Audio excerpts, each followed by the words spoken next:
What is going on, everybody? Welcome back to Hot Take. Today we are in a 2019 Golf R. This car is not stock, quite far from it. We have the owner, Nathan, with us. He's going to tell us a little bit about this Golf R, so go ahead and take it away. This is 2019 Golf R. Bought it in early 2020 with 6,000 miles on it. Blew up the first motor 2 summers ago with about 35K on it. Has another stock motor on it now, and that's basically the only stock thing in it. Has mechanical LSDs front and rear, Olin suspension, big brake kit, flex fuel tune, all the usual like power bolt-ons, stock-ish turbo, adjustable suspension. Most of the bushings are replaced. Motor mount drivetrain, it's pretty stiff. The 88 poly motor mounts. Yep. Next big thing for it is adding a 4-point roll bar, 6-point harnesses, and some Sparkos. Perfect. Well, with that, let's go ahead and take this thing out on the road and see how she drives.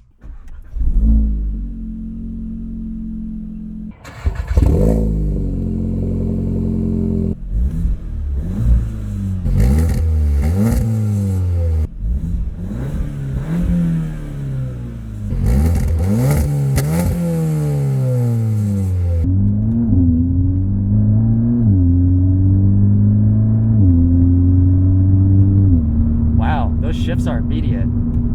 Yep. This is one of the fastest automatic transmissions I've ever driven. Yeah, tuned, I believe they can target as low as 70 milliseconds per shift. As low as 70 milliseconds? Yep. Wow, that's crazy. So some initial impressions. Well, the exhaust is loud. Oh, that handle's good. You can feel a lot of what's happening in this car, obviously. So you have Olin's coilovers on here. Yep. Yeah, so I mean you have poly, well, do you have poly everywhere or just the motor mounts? Poly most places. The front control arms are RS3 arms, which have a slightly stiffer rubber bushing. And then the rear camber arms are adjustable, but they have a solid rubber bushing as well.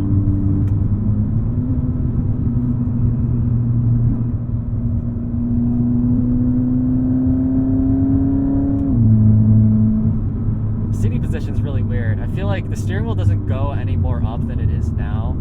So like I almost feel like I want the steering wheel just a little bit higher. Yeah. But it's not too bad. It handles the corners really nicely. Very communicative. I'm actually pretty surprised, but I guess I shouldn't be, because I mean you've done everything to this car to make it fun on track. Yeah, it's it's intended to be like a really sorted track car, but at the limits of what I would want on the street. Yeah. This is my favorite thing to do, is to drive roads like this. Yeah, it's just fun. It still soaks up the bumps really nicely. The ride quality is like, obviously it doesn't feel like stock, but yeah, you could pass this off as a stock car. Yeah. I mean, arguably the best thing about this is the Olins. They're really, really good dampers. They're turned down to 15 clicks in the front, 17 in the rear. Yeah. Out of 20. Track is, I go down to like 8 and 10. Okay. And each click is a significant change. Yeah. I actually just backed it off a click all around before I come up here, just to give you more softness. That's actually, it's nice. It's like Coney's, you have the dial, but there's not really like, it's kind of vague as to how much adjustment you get. But these, you said they have a click, so you know. Yep. Yeah, it's like that's nice. So you can even them out easily.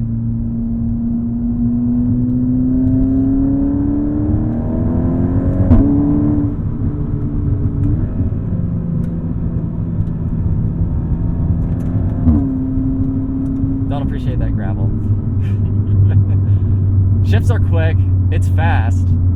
I don't think we said this on video, but you said on this, with this fuel and this map, we're making about 360. Yep. Okay.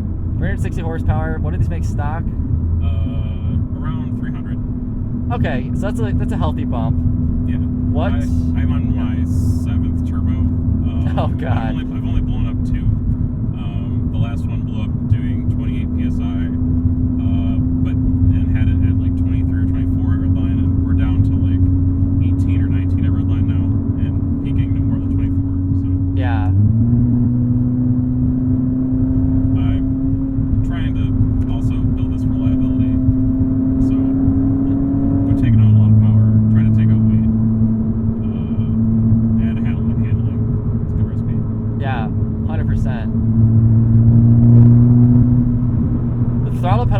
interesting. Oh, hang on.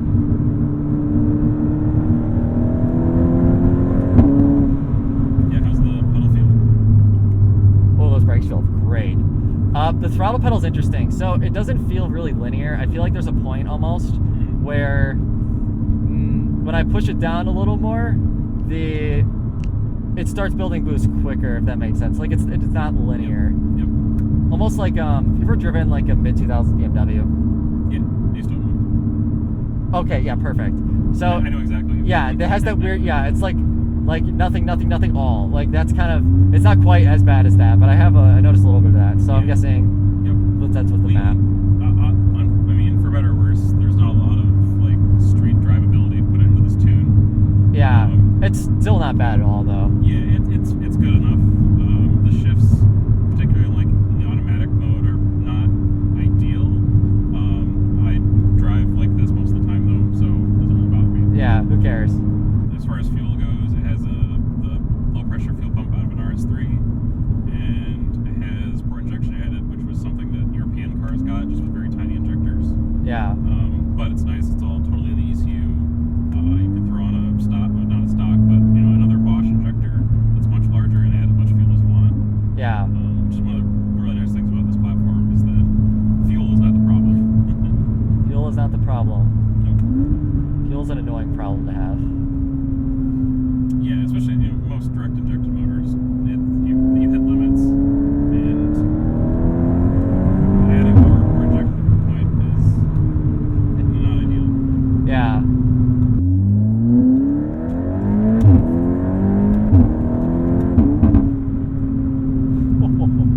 It's also because it does automatically upshift, it is sometimes possible to double upshift if you hit the paddle.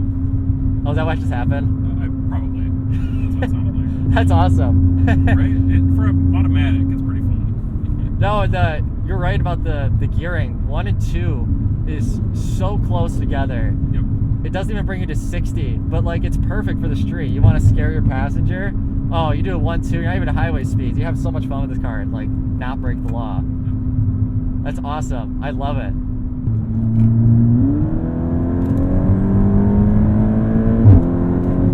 Wow.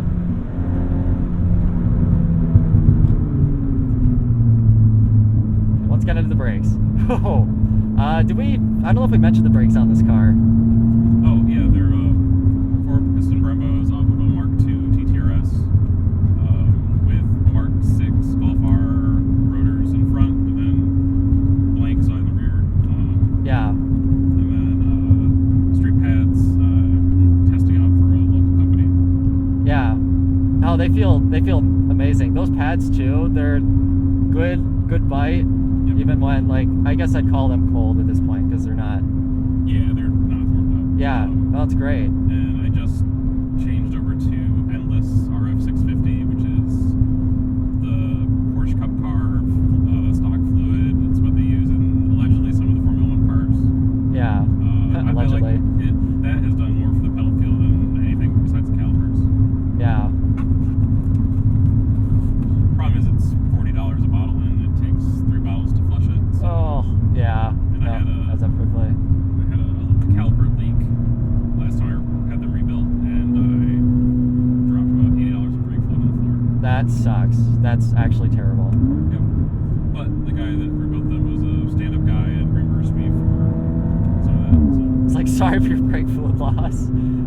Yeah. But it's the perils of rebuilding stuff is that sometimes things aren't perfect. Sometimes yeah. Now, when you're modifying cars, like, for lack of better words, shit happens. Yep. I do like that it's an OEM part. I trust that it's going to work better than a lot of the cheaper big brake kits on the market. It was also, for what it was, really cheap. I've got them used and then had them rebuilt, powder coated. Fair enough.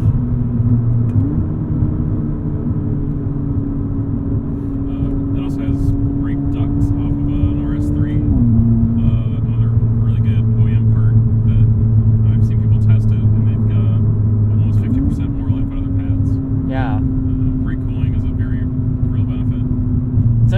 really done everything to this car to kind of round it out. And these are the kind of builds that I like. Everything on this car works with itself, has a purpose, a reason. I mean, this is really what dialed in is. Yep. I bet this is so much fun on the track. Yeah.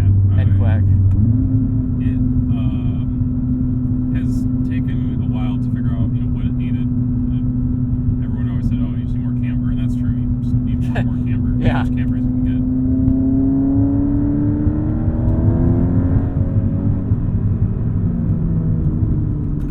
That's the curve I mentioned.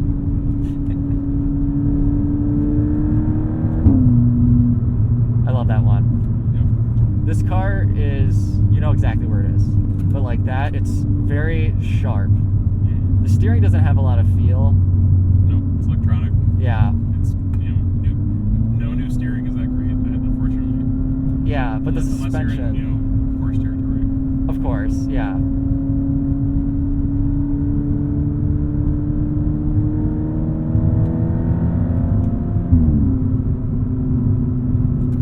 Oh, man in the truck.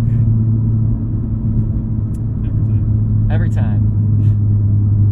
You win some, you lose some.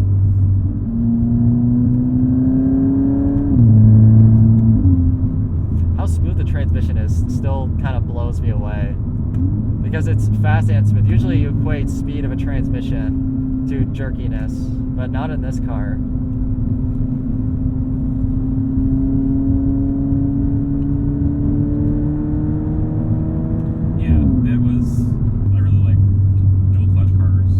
Yeah. This was one of the more affordable, better dual clutches out there. Definitely a lot cheaper than almost all Porsche PDK cars, at least at the time. Yeah. So that was the main thing that really slowed me down. It was I wanted this transmission. Everything else was a little kind of just attached to it. Yeah. Well, I mean, it's a track car. Dual clutch is the trans that you want. You don't want the manual. Yeah. No, one of the things you run into trying to tune them is just that, you have to upgrade so much more. Like, a clutch job is not cheap. Yeah. Stock manual clutches are not very good.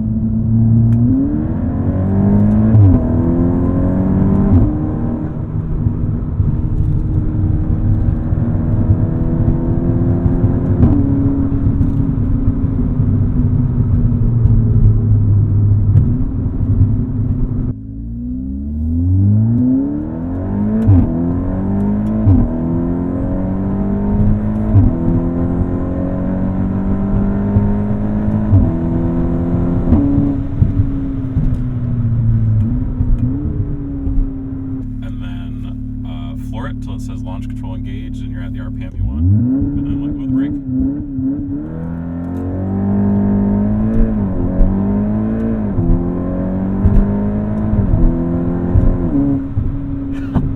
Wow, that's an aggressive launch control. That's so much fun. That's cool. It's fast too. Yeah, so because it's dual clutch, you can get some of that clutch slippage action, all-wheel drive, get that crazy launch. That's what the manufacturer does. They're like, this is what this car does 0 to 60. They do that. I doubt it's super impressive, given the tires are kind of old and it's not making a whole lot of power right now. But I've seen these cars go as low as 3, 0 to 60. I believe it. I mean, if this is only making 360, and that's how it already did, that was a pretty aggressive. Yeah, I would guess as it sits, this is like high 3s, 0 to 60. We've now finished our test drive of the Mk7 Golf R. I guess I'll call it a track car. Yeah. Sort of track car. And it was fantastic. My hot take, it was actually a lot more, what's the word I'm looking for? Bearable? Yeah. Streetable than I was expecting. When I kind of hopped into this, I was expecting it to, poly motor mounts, rattle really badly, kind of be jarring over a lot of the bumps. But I think the way you have this set up, you have the perfect blend of like rubber where it needs to be and poly where you want it to not move. And it drives really nicely. But that came at a price. Nathan, would you like to tell us how much parts-wise this car would cost. Including the second set of wheels, everything is probably around 35,000. That's not including the car. Oh, 35,000 on top of the car. Yeah. Yeah. And then labor for a lot of that. Plus, I did have a motor blow up, which was around 8,000. I did some other stuff while I was in there because Sure. Yeah. motor was out. But cost of motor, like a new used block, low mileage plus labor, was around $8,000. But I'm not counting that as part of that. That's just cost of doing business, unfortunately. Yeah. Sometimes you modify stuff, shit happens. Well, with that, let's go ahead and give it a score. The score is as shown. It scores strongly, edging out BMW M3s and even a Porsche 911. It slightly edges out our track-modified E46 M3, which I find fitting. This tracked-out Golf R is faster and more practical. However, this Golf R loses out to the Mk7.5 GTI due to being a little less comfortable and cost. Should you buy it? It's hard to give this score for cars like this. On one hand, if you could buy one, I would say buying an already dialed-in car is a great idea, but that isn't something you can reliably count on. If you buy a stock one and modify it yourself, the dollar proposition is not great. You're building a $50,000 to $60,000 car, and in that price bracket, you can get a lot of other cars, including lightly used Toyota Supras or BMW M cars, on top of it being maintenance heavy with the complicated all-wheel drive system and transmission service. That said, if you want a DCT ready-to-go track car, this does offer a lot of great driver's communication, and it feels very small and nimble. All in all, I cannot be too hard on it. If you want a modern track car that puts its power down well, and a smile on your face, tracking out a Mk7.5 VW Golf R will not disappoint.